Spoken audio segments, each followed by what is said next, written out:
The Problem with Chickens by Bruce McMillan, illustrated with paintings by Gunnella. In a small village on the far end of Iceland, there were plenty of eggs, even if there were no chickens.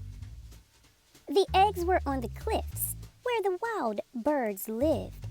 There were more eggs here than the ladies of the village could ever use for cooking.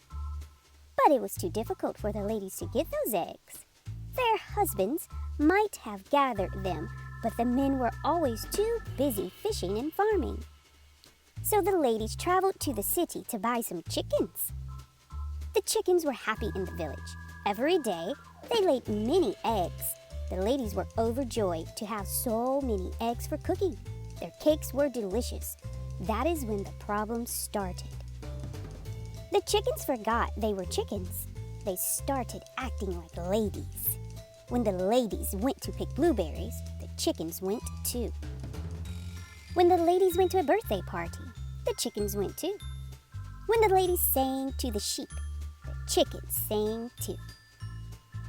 When the ladies took a rest from their gardening, the chickens rested too. Whew! Everything the ladies did, the chickens did too. The ladies couldn't even have tea and cakes by themselves. The chickens were so busy acting like ladies that one day they stopped laying eggs. That's when the ladies said, "We have a problem."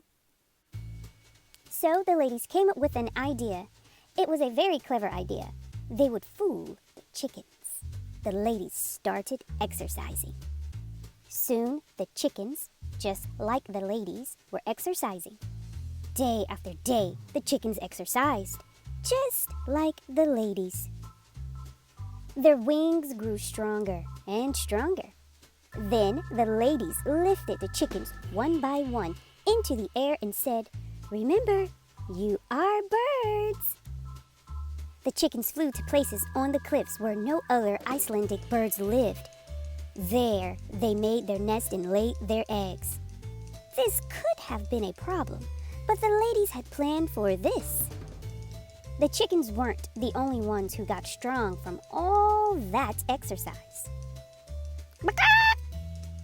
Finally, the strong chickens in the far end of Iceland acted like birds.